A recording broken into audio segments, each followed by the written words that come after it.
dengan gadang di sini. Kali ini kita akan mempelajari apa aja yang telah kita pelajari dalam parasitologi. Pertama, pengertian. Parasitologi merupakan ilmu yang mempelajari tentang parasit, inang, serta hubungan dari keduanya. Dengan pengertian tersebut, kita dapat mengetahui apa aja yang bakal kita pelajari dalam parasitologi. Di dalam parasitologi membahas banyak hal terkait parasit, mulai dari parasit yang merupakan organisme merugikan, hingga jenis-jenis parasit serta predileksi, atau tempat tinggal, atau tempat hidupnya, atau tempat tinggal. Terserah. Pada parasitologi kali ini, jenis parasit yang dipelajari adalah protozoa, helminthes, dan crustacea dengan jenis-jenis seperti pada protozoa terdapat Trichodina sp, Ichthyopterus multifilus, Cryptocaryon irritans, Zuntannium sp, Trypanosoma myxobolus, Entamoeba histolica, Costia necatrix, dan Eimeria. Lalu pada helminthes terdapat Radinorhynchus pritis, Pilobothrium squali, Diplobothrium latum, dan Enginorhynchus salmonis. Lalu untuk crustacea terdapat Argulus japonicus, Argulus indicus, Lerna cyprinicea, Lerna polymorpha, Ergacillus, Caligus, Octolasmis, Angulata, dan Simotoa exigua. Tenang, walaupun tadi itu banyak, tetapi kita akan membahas beberapa aja kok yang menurutku menarik karena waktunya cuma 9 menit. Oke, pertama yang bakalan kita bahas adalah Trichodina sp. Parasit pertama yang dipelajari dalam parasitologi. Jadi, Trichodina ini merupakan parasit yang menggunakan bulu getar sebagai alat geraknya. Dengan tubuhnya yang berdiameter hingga 50 nanometer.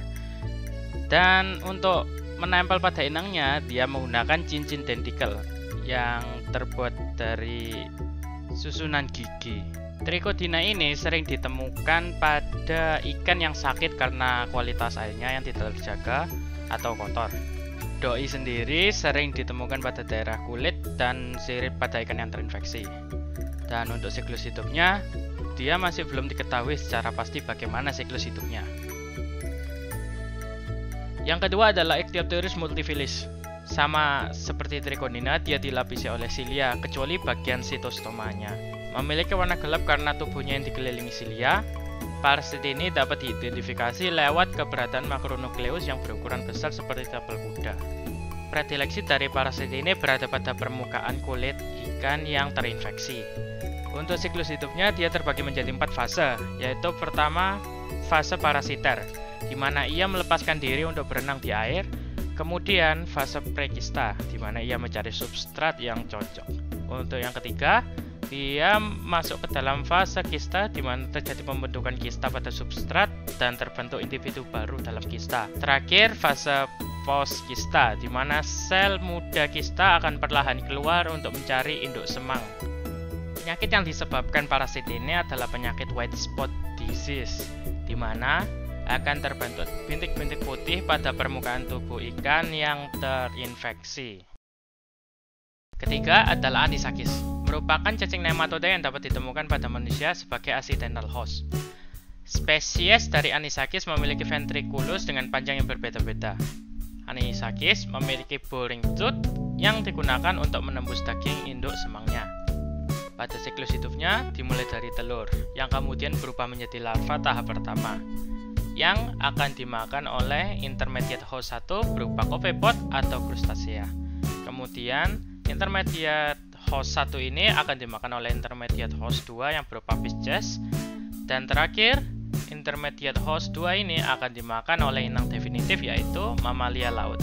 Keempat, ada Argulus indicus yang merupakan parasit dari spesies Argulus.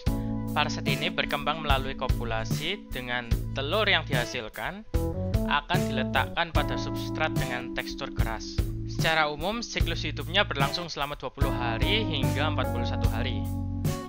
Argulus dewasa dapat bertelur antara 20 buah hingga 250 buah telur, dan telur akan menetas setelah 25 hari menjadi naupilus dan menjadi dewasa setelah 13 hari dan akan mencari inang.